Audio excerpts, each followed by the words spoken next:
Ambassador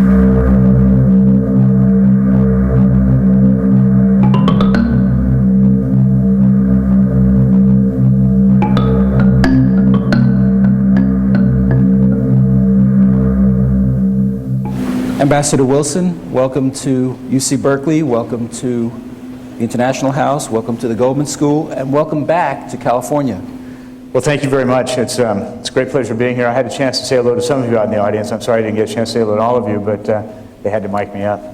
But it's true, I'm actually from California, and as I've said earlier, I would have probably been a graduate, an alumnus of UC Berkeley, as my parents were alumni of UC Berkeley.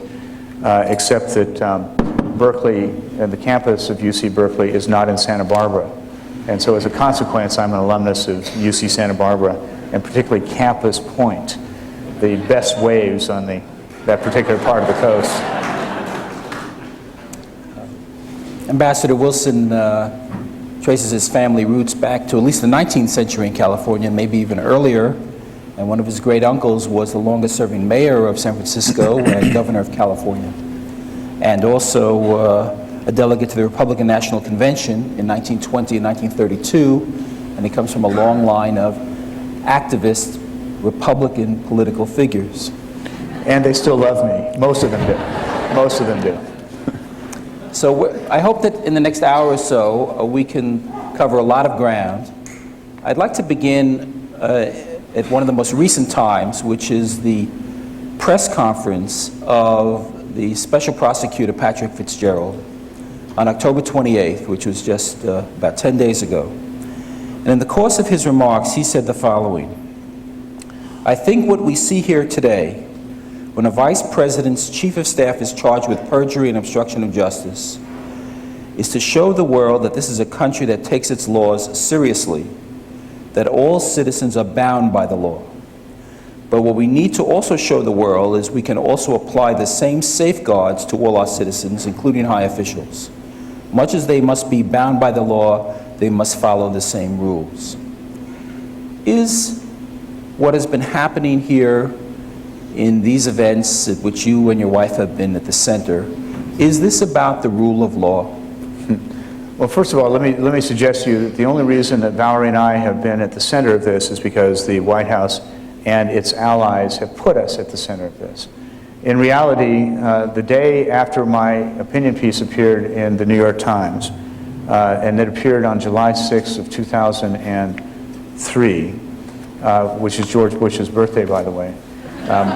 Coincidentally, it wasn't timed that way. But the day after the article appeared, it was entitled "What I Did Not Find in Africa." It was 1,500 words relaying the story of my trip out there. It did not relate the story or the conclusions of two other investigations into the same allegation, because I was not in a position to talk about these other people's trips, so I talked only about my trip. The day after that article appeared, the White House called the Washington Post and the New York Times and said the 16 words did not rise to the level of inclusion in the State of the Union address, essentially acknowledging the argument that I had made in my column the previous day, that in fact there was nothing to sustain those 16 words.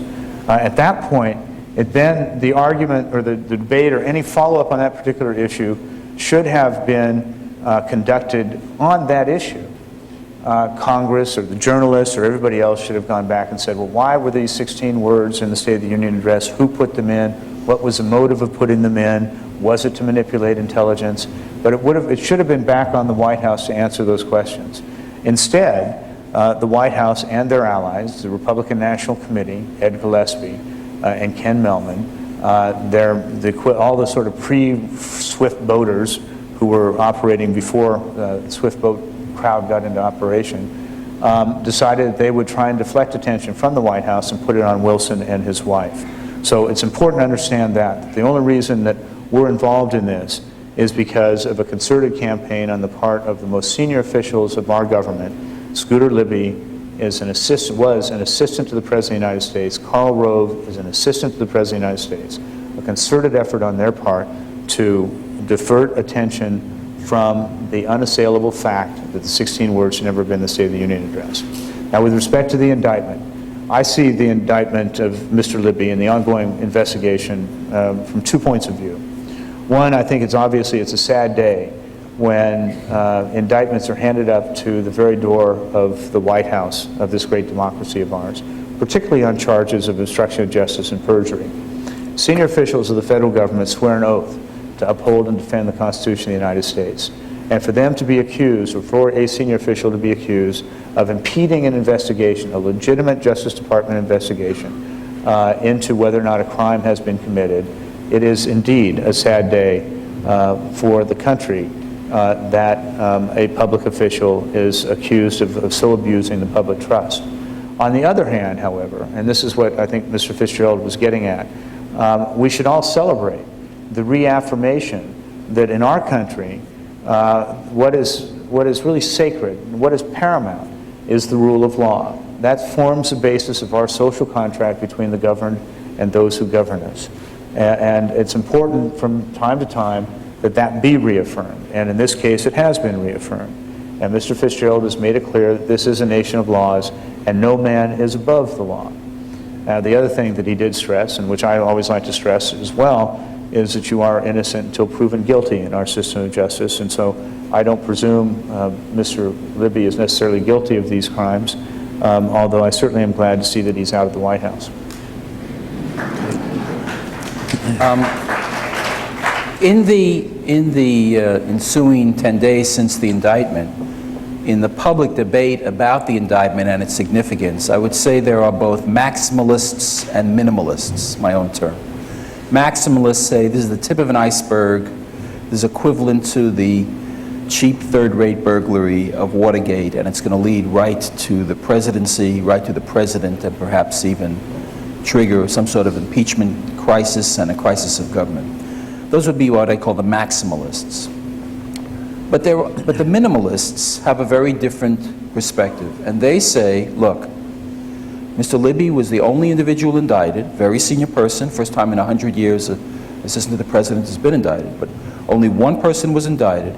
He was indicted for 2 counts of perjury, 1 count of obstruction of justice, 2 counts of false statements. He's innocent until proven guilty, and notably, the indictment does not charge Libby with the original alleged offense that the grand jury set out to investigate, which was illegally revealing the identity of a covert agent in violation of a 1982 federal law.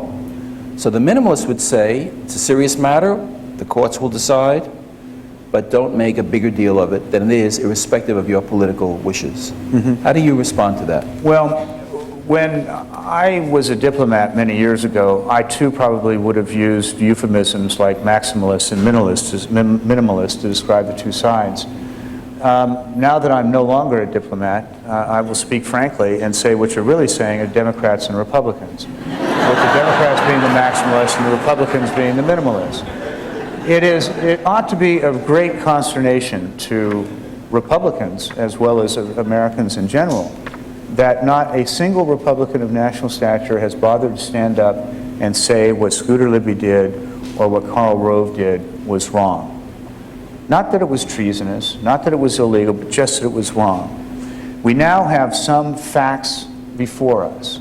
Those facts include that Mr. Libby was the source of the information of my wife's identity, which was covered in the first statement of Mr. Fitzgerald's press conference. He said she was a covered employee. Her status and the protection of that status was covered by American law. We have facts on the ground, we have evidence that has been placed before the grand jury and before the American people that Mr. Libby divulged her identity to Judy Miller, that he was a secondary source to Mr. Novak.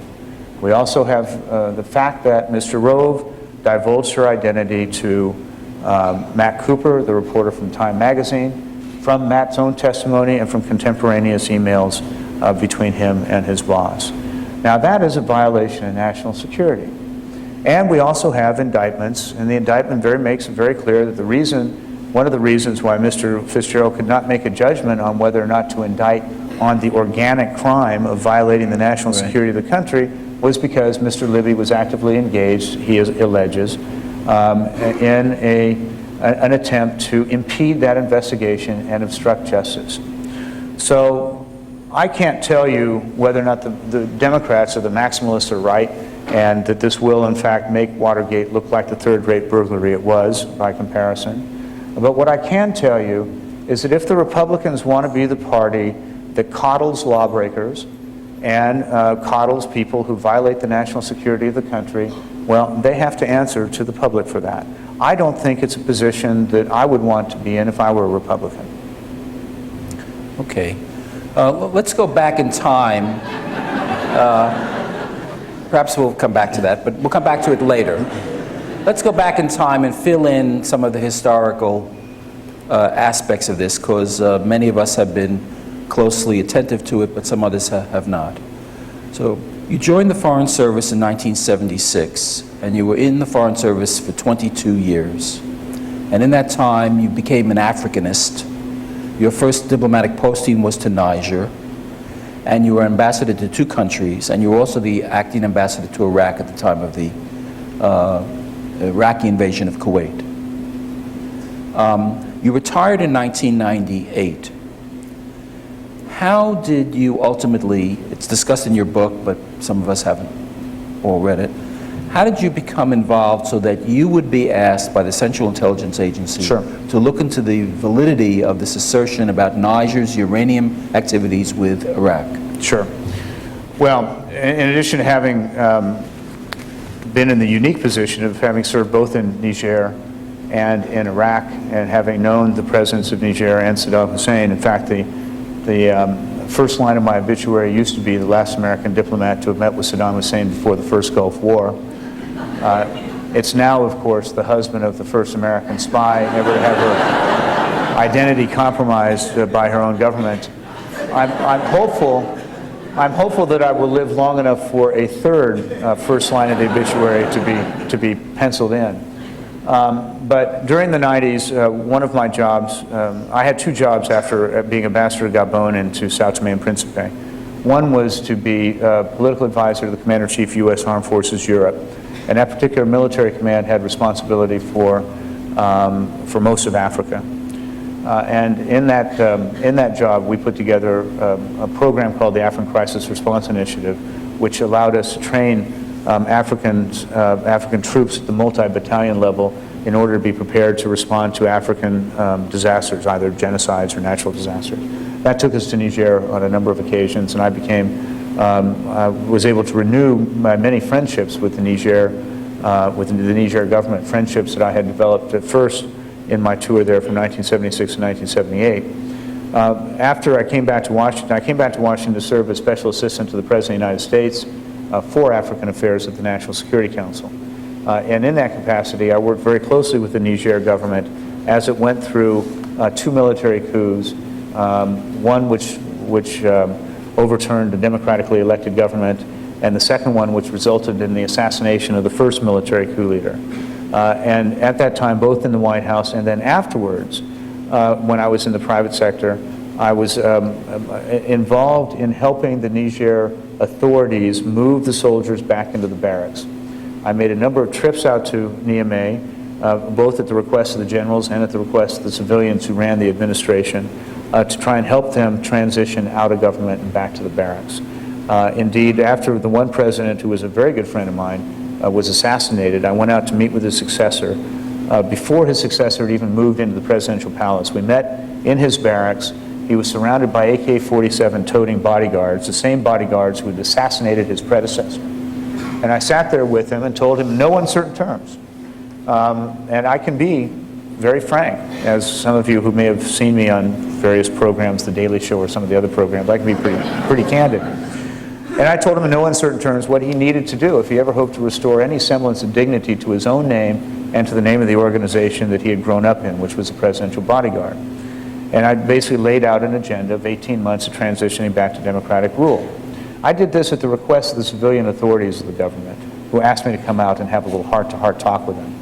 And at the end of my talk with him, I said to him that based on my long experience in Africa, my advice to him was that after he transitioned back to a democratically elected government, he should plan on leaving the country for a while because, frankly, his successor was not going to be very comfortable having him watching his back, since it had been his organization that had shot his predecessor in the back.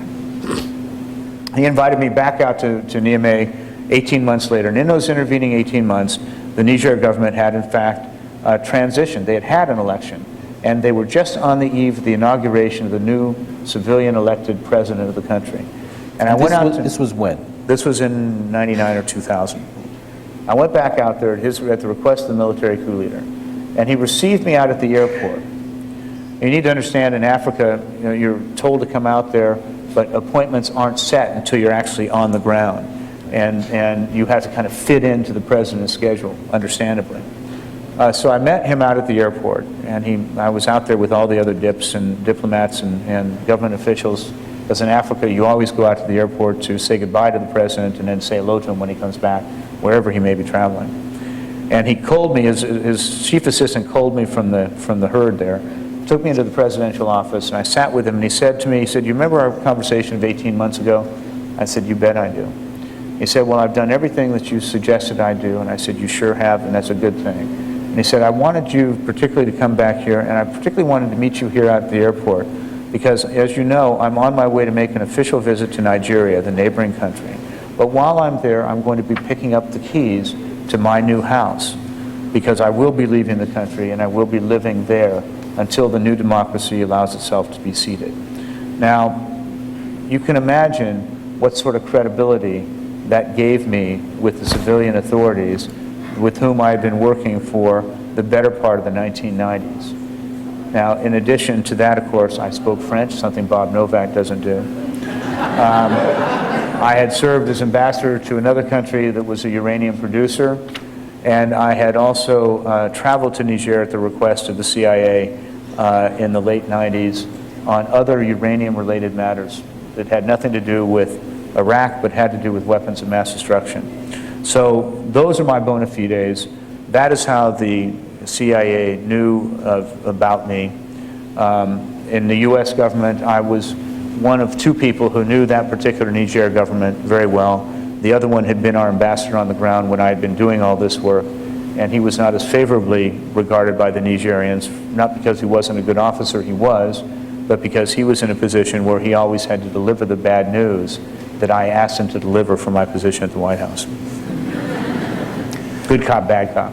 From your own experience, would it be unusual for the CIA, given that it's the run-up to the war in Iraq, to basically request someone who's not one of their own to go on such a sensitive mission as opposed to one of their own agents? No, the CIA employees? collects information in any number of different ways, and without going into all the details, their job is to get the best information they can using the best assets they can find. In the aftermath of the Cold War, the CIA presence in a lot of these countries that are not of strategic importance to the United States is minimal or non-existent. So they go around and look for people who actually can get the job done. Again, there was nobody who knew the government of Niger better than I did, and who had really very deep and close relationships with them. Relationships built over years of having worked together on something as fundamental as how they were going to structure their government in the face of two military coups and the assassination of a president. These are legitimate, strong bona fides. And the trip itself came about really as a consequence of a meeting that was held out at the CIA to discuss this report that had come and landed on the Vice President's desk, which asserted that Iraq had attempted to purchase about 500 tons. It was a memorandum of sale, it was purported to be, of 500 tons of uranium from Niger to Iraq. Was this through British sources? I can't tell you. I was not briefed on the nature of the source. It has since been reported widely that it was actually came out of Italy, but I can't tell you from the specific briefings that I received. But what I can tell you is I was briefed that the Vice President had raised a question about this report, and the CIA was tasked really with answering the question. And it was a very serious question because, after all, there would be only one reason for Saddam Hussein to want to buy uranium yellowcake from anywhere, and that would be to resuscitate his nuclear weapons program. The National Security Council was created in 1947 specifically to give the President of the United States an office that looked at strategic threats to our society. Or as Brent Scowcroft used to say, to count nukes in the hands of our enemies. So it was a serious question raised by a serious official. The CIA tried to give it a serious answer. They convened a meeting of everybody who knew anything about the subject in their analytical community, and they invited me to participate because I happen to have a lot of on-the-ground experience in Niger, including this trip, as I mentioned, I had made earlier, and I knew a lot about the uranium business.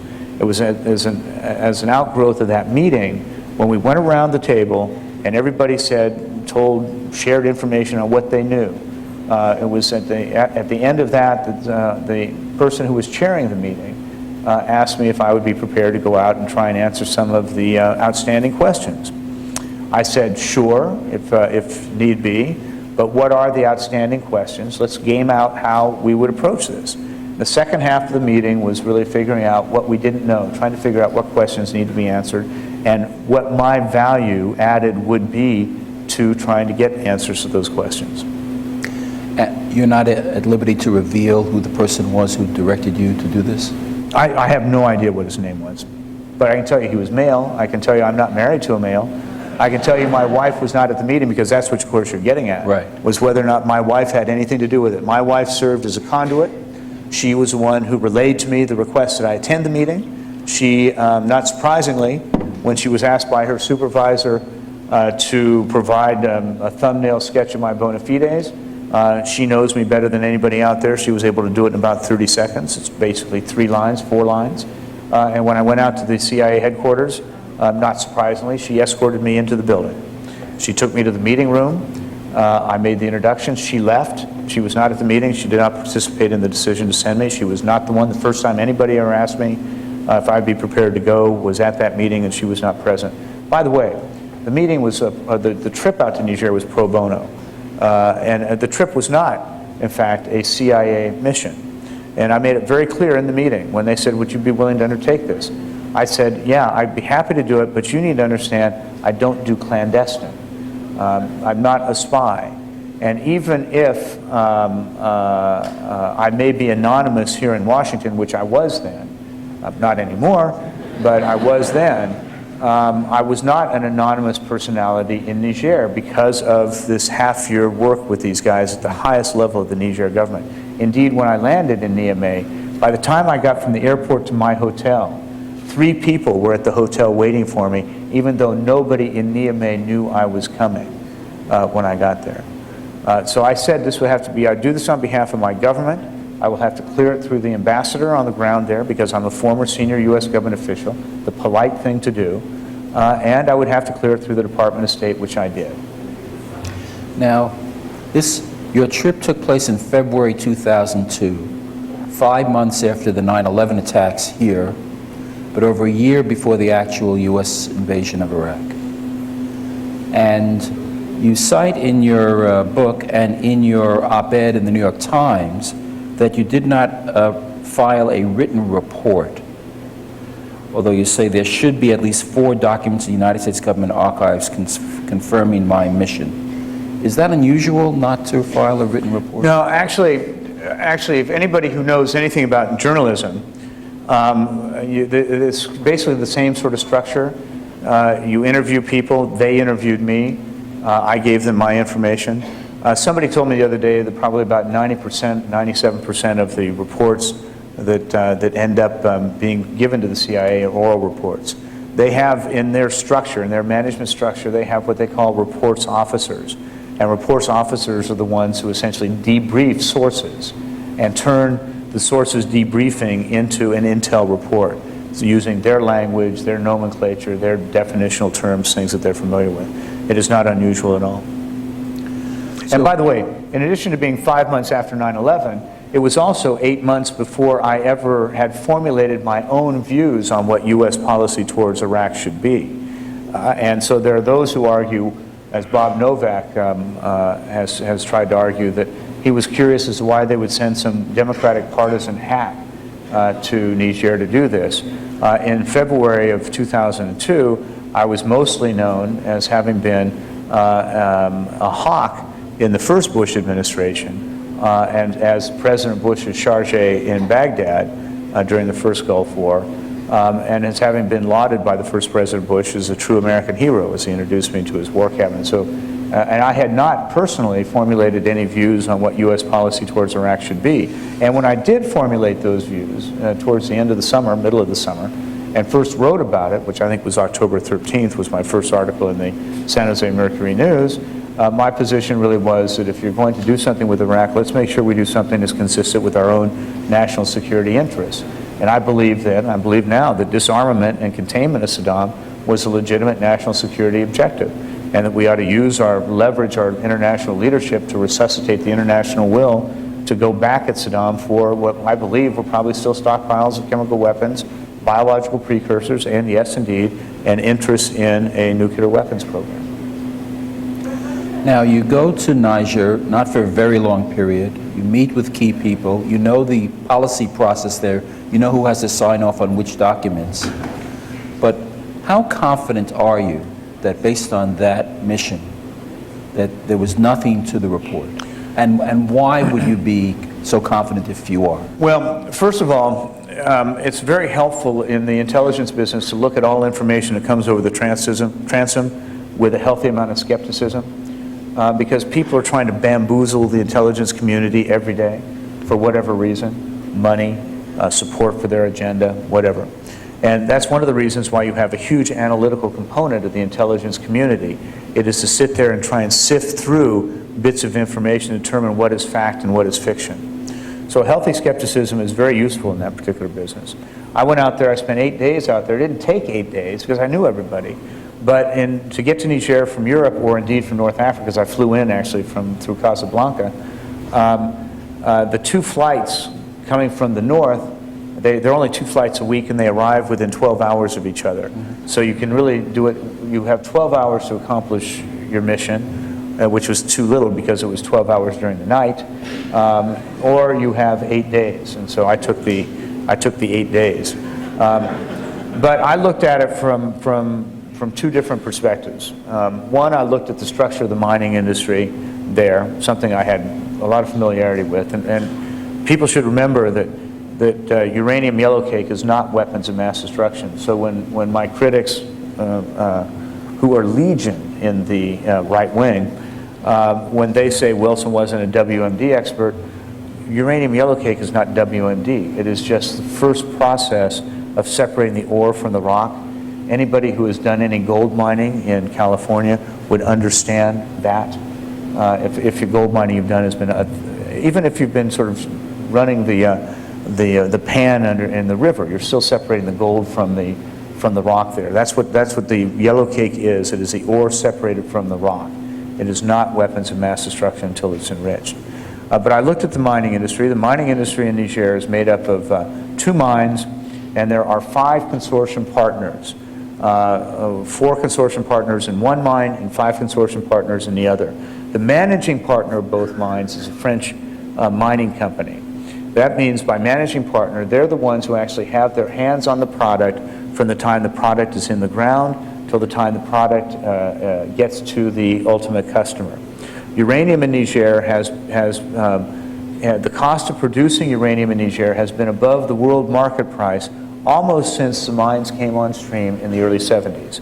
They operated at some profit margin for a couple of years, and then there were a couple of Canadian mines that came on stream, and then there was a slowdown in the demand for the product because of the slowdown in the nuclear energy business, and the price for uranium on the international market dropped below the cost of production of uranium in Niger.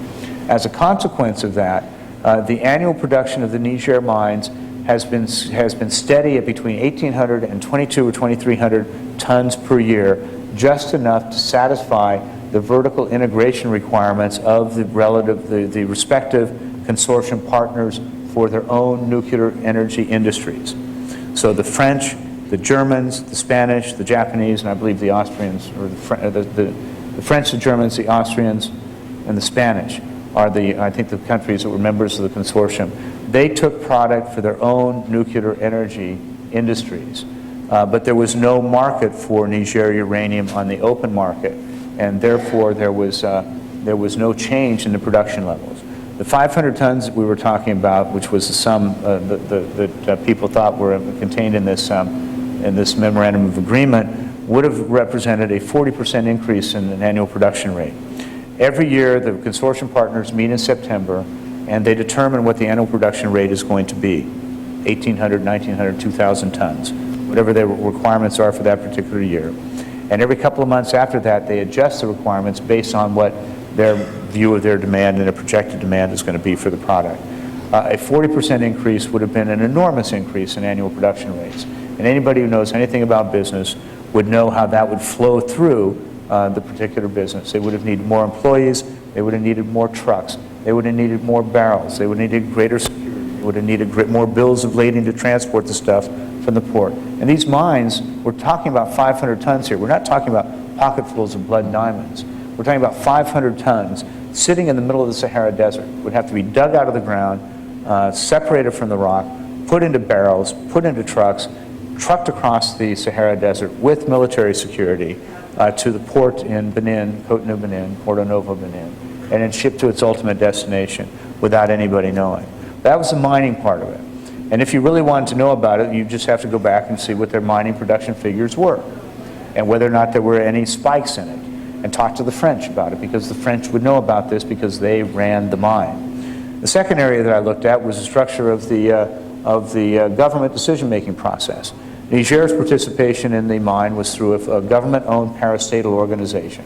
And as a consequence, any decision on the part of the Nigerians to take a portion of the uranium for their own account, for their own sales overseas, would have required, at a minimum, the Minister of Mines agreeing to it.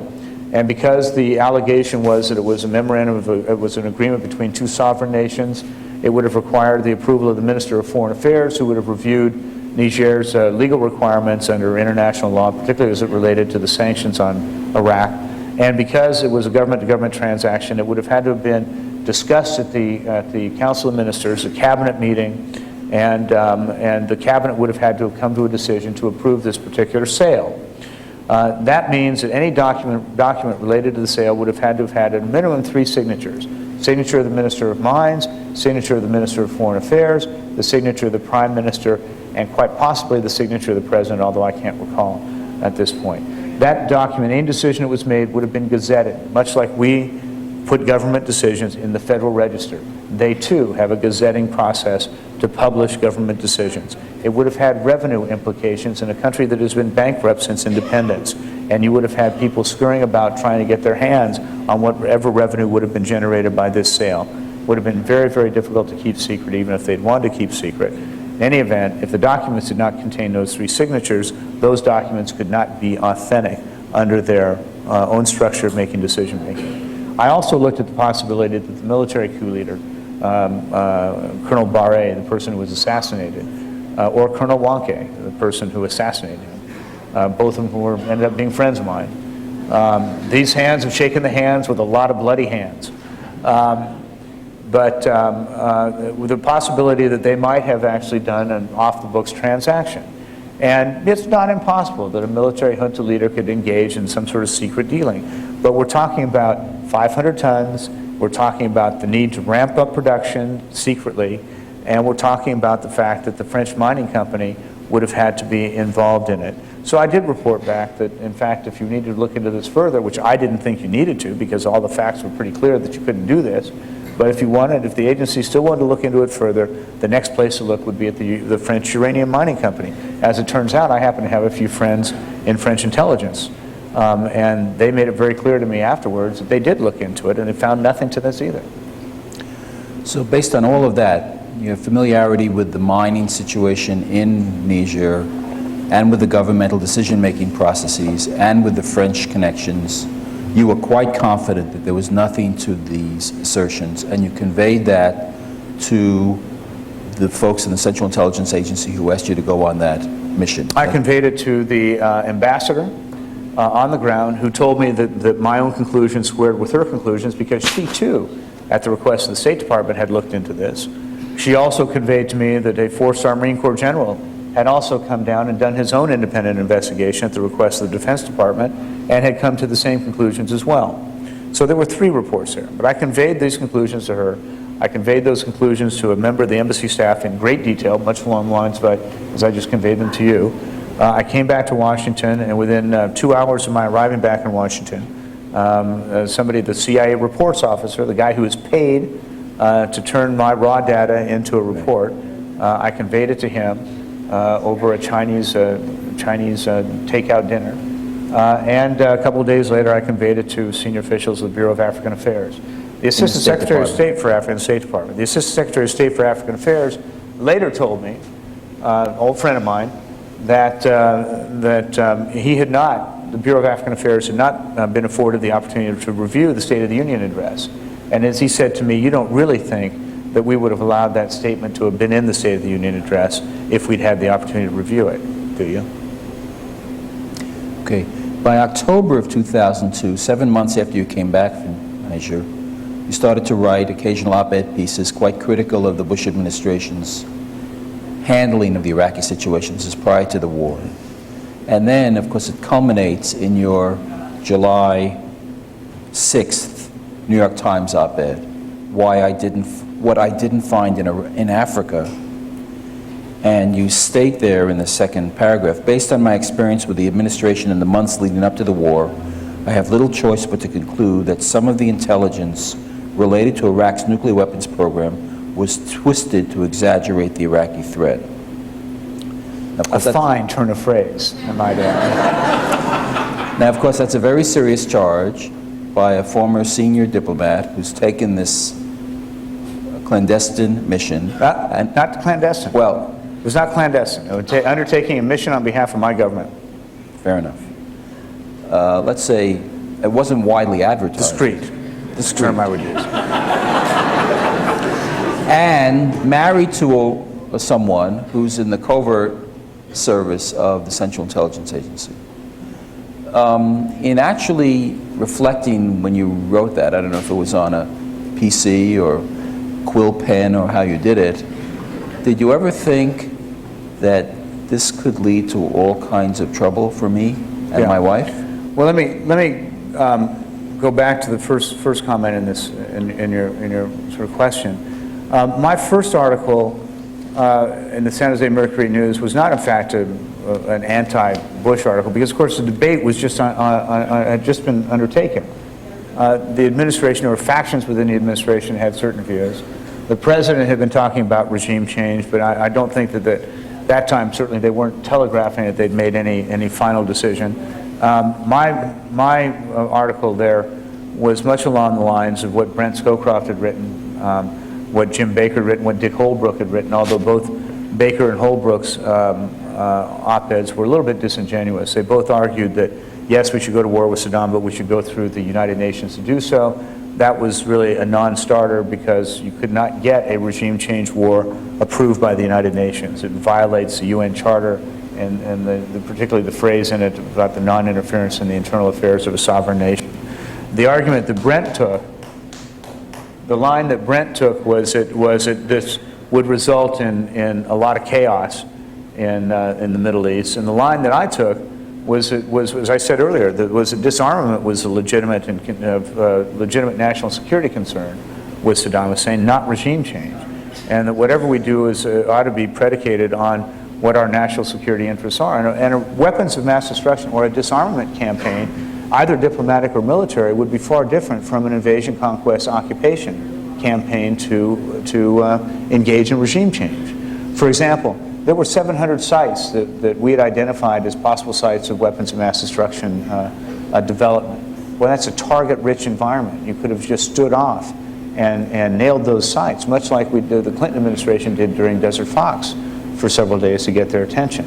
You could have taken all sorts of different tacks. And in fact, when the president went to the Congress to get the use of force authorization, I did not like the language. Nobody in the foreign policy world really liked it, and certainly in the democratic world liked the language, but we didn't get a vote on the language. We got an up or down vote on the use of force authorization. The president sold the use of force authorization really not as a go-to-war authorization, but as give me the leverage I need to go to the United Nations to get an intrusive inspection regime put into place.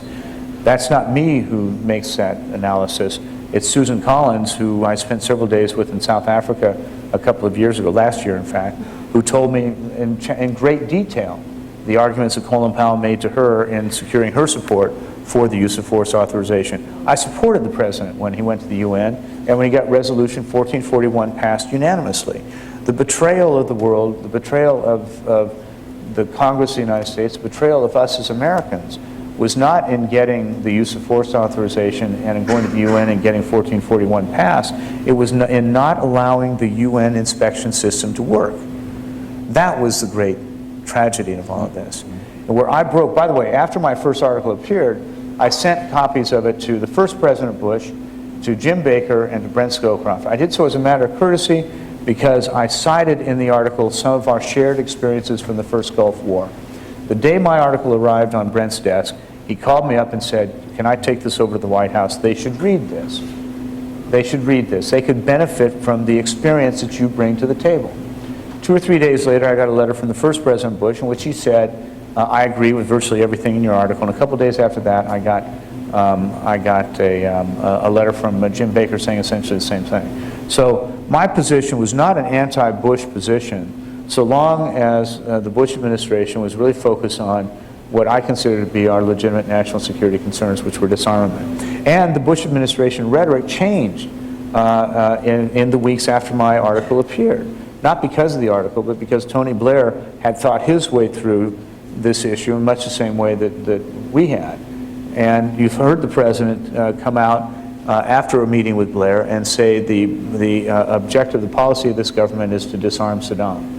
And somebody asked Colin Powell, well, how do you square disarming with the regime change rhetoric of last month? And Colin Powell said, well, if we disarm him, by definition, the regime will have changed.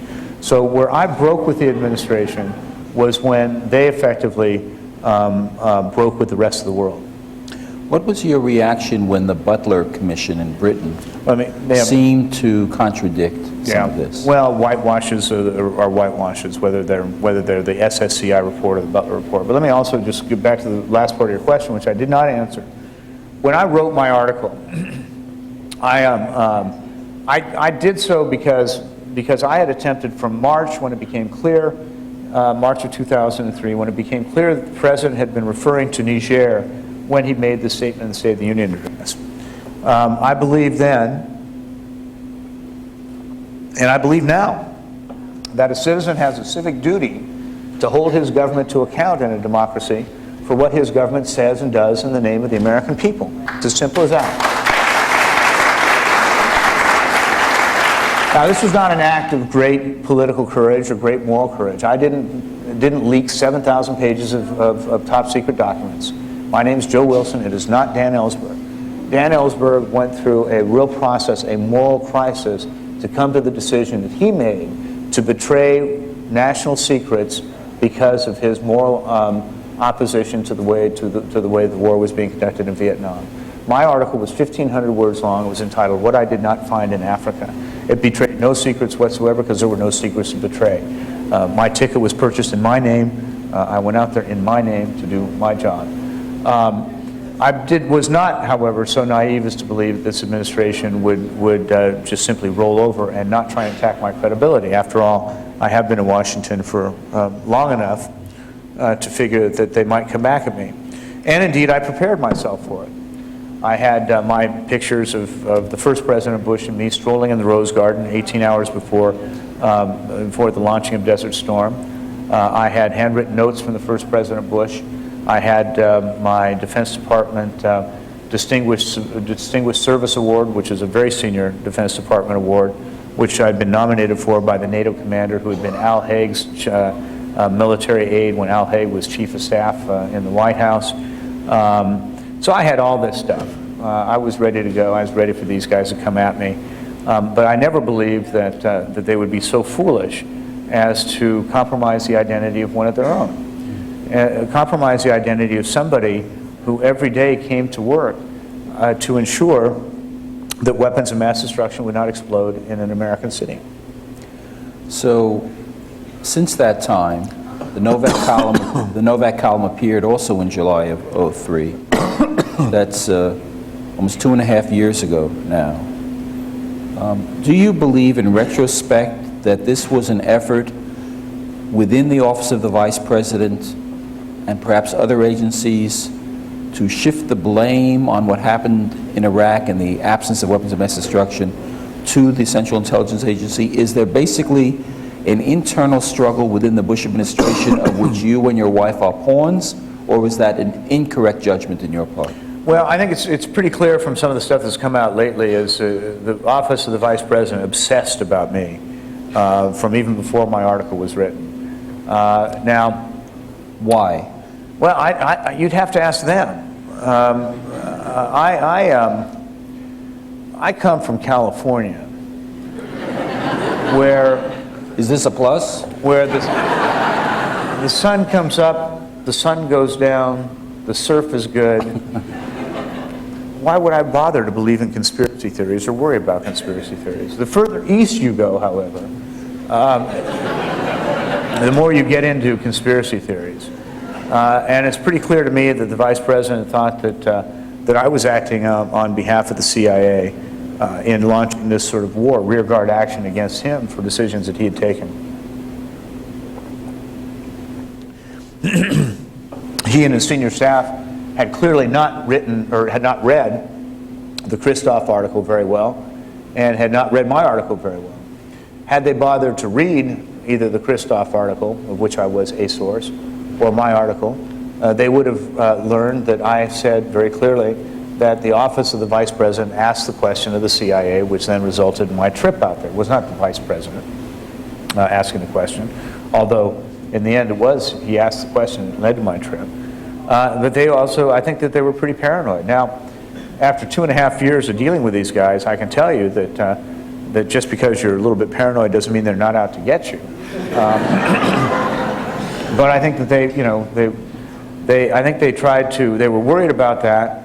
I think ultimately they were trying to also to divert attention from the lies that underpinned the justification for war in the first place. And as I said earlier tonight, I'm pretty convinced that before this is all over, they will ultimately try and blame me for the war in Iraq. They've tried to blame me for everything else. There's two unassailable facts in this matter. One is the 16 words in the State of the Union address. Now, who knows? Who can name in this room the person who put those 16 words in the State of the Union address? Who can tell me why? Who can tell me who cleared it? I can tell you because I know this issue backwards and forwards, but you can't tell me those names. If you can, raise your hand. Well, Steve Hadley claimed some Well, let me responsibility. finish. You're right, but they claim responsibility for not having read his own files, not for. But everybody in the world knows the name of Joe Wilson and Valerie Wilson, or Valerie Plain Wilson. Novak didn't even get her last name right. So that tells you how successful these guys were in diverting attention from the 16 words to Wilson and his wife. The second unassailable fact is that somebody leaked the name of a covered CIA employee to the press. Now at dinner tonight, somebody asked me the question of all these people who are running around Washington saying, well, Wilson was talking about his wife at cocktail parties. Wilson doesn't drink. Wilson has 5-year-old twins. Wilson doesn't go to very many cocktail parties. Wilson doesn't like cocktail parties. In fact, as ambassador, I learned how to go to National Day parties and spend a minimal amount of time there. I did it very well. You walk in one door, you walk out the back door. It's as simple as that. One final question, then we'll open it up to the audience. And of course, it's a large issue, which is the role of the press in all of this, which has many different dimensions. In the new issue of The New Yorker that's just out, Nicholas Lehman, a writer for The New Yorker and also Dean of Columbia School of Journalism, writes, now that Fitzgerald's grand jury has issued an indictment of a major administration official, attention will shift quickly away from the press and toward the many troubles of the Bush White House. For the prosecutor, forcing reporters to testify about their sources was just a means to the end of indicting Libby. Yet it would be too comforting to conclude that this was a one-time disaster for the press, which will never be repeated. There's a whole melange of facts here, including whether possibly the Office of the Vice President was seeking to use the press in a way to further its own objectives. Can you just comment on that? Well, sure. I called Tim Russer just the other day to offer him associate membership in a very select club. Actually, it's not that select, as there's a lot of us who have been smeared by the Bushies. but I was going to give him his own, thank you, his own T-shirt, which didn't say "smeared by the Bushies," but said something else by the Bushies. Again, probably not suitable for family TV. But yeah, I mean, I think the press was set up. The press was set up by the administration. The press was fed lies by Mr. Libby. And you go back and you read what Libby told Miller, read it in her own account, about the NIE, the National Intelligence Estimate, and what it said about uranium from Africa. It wasn't nearly as conclusive. In fact, it misstated the facts there. Go back and read what Miller acceded to. Scooter Libby saying to her he wanted to be referred to in any article as a former Hill staffer. Yeah, I too would like to be referred to as a former kindergarten graduate. But that is misleading, is it not? And then to pawn off on the press responsibility for the leak because you thought that the press might refuse to testify and therefore you'd be able to cover up the leak in the first place. What an abuse of the press. Now, I happen to be grateful that I'm not a journalist and not a First Amendment lawyer. But I will tell you this as a simple citizen, I don't think that the New York Times did the custom of acceding to the press's desire to protect their sources. I don't think that the way that the New York Times handled this case did that particular custom any favors whatsoever. And I think ultimately that the judge, the appellate court judge, Judge Tattle, the D.C. appellate court, who wrote a 43-page ruling in which he said, among other things, if Mr. Cooper were arguing that he wanted to protect a source who was exposing government wrongdoing, then that would be one issue that we should take under consideration. But in fact, what he's arguing is that we should protect a source who was engaged in wrongdoing, and that is simply not sustainable. And I think when all this is over, it seems to me that the press is going to have a heart-to-heart with itself about ground rules, about how it's going to deal with the what apparently conflicts between its responsibilities as journalists and its responsibilities as citizens. And in this case, I think that they could have dealt with that without having to litigate this thing up to the Supreme Court and back. Other than that, tonight I have very few strong views.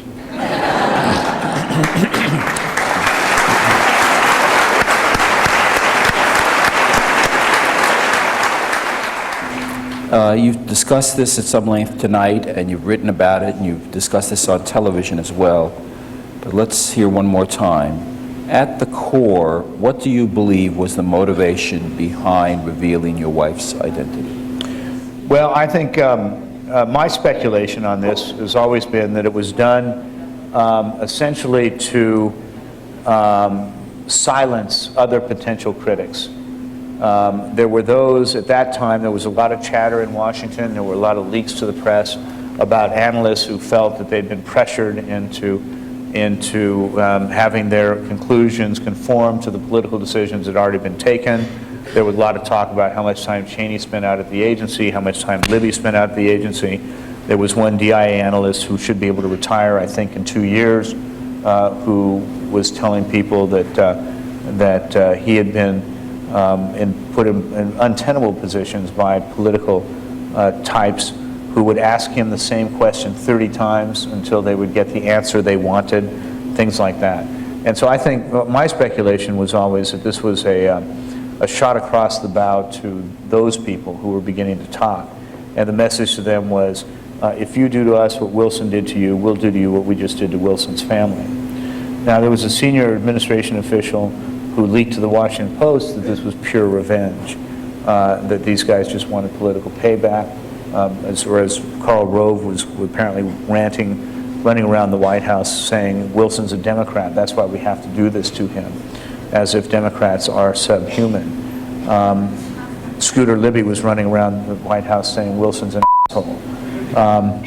There are a few things I could say about Scooter Libby at this point, after what he has done, using his position to abuse the public trust.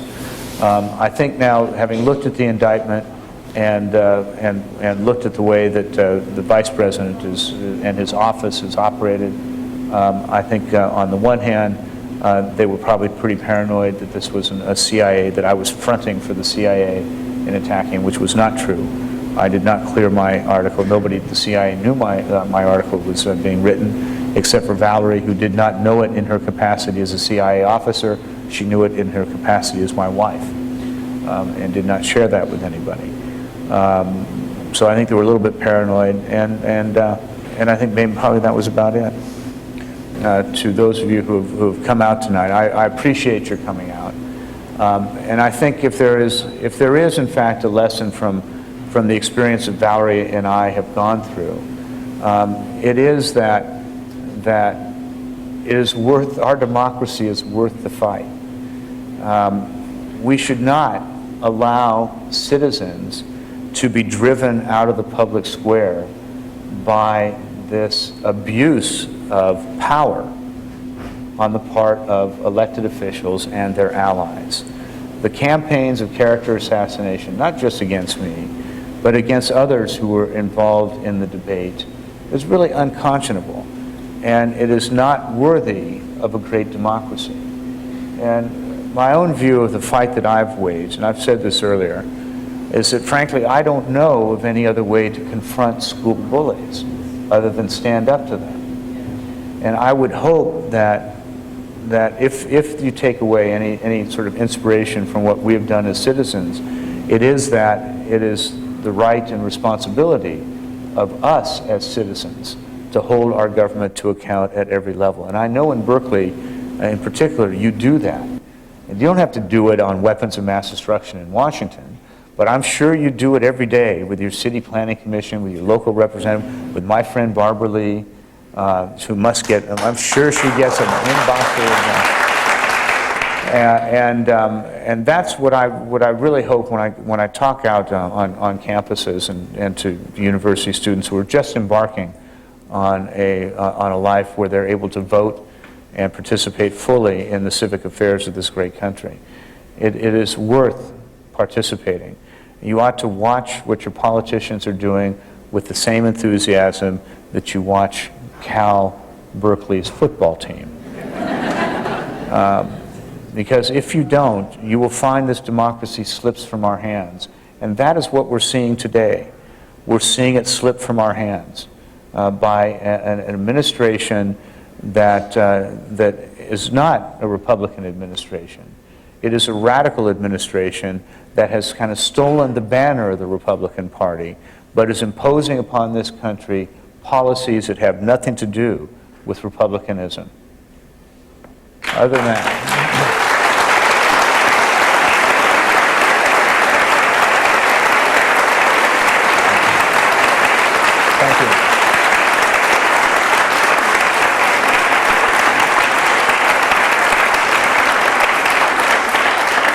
Well, I think it's unquestionable we've covered a lot of ground. We've talked about the causes of war. We've talked about possible misuse of intelligence. We've talked about the infringement of civil liberties, malfeasance in the White House, civic duty, and we're really in your debt for bringing all these issues to our attention. And thank you very much, Ambassador Wilson. thank you. Thank you all.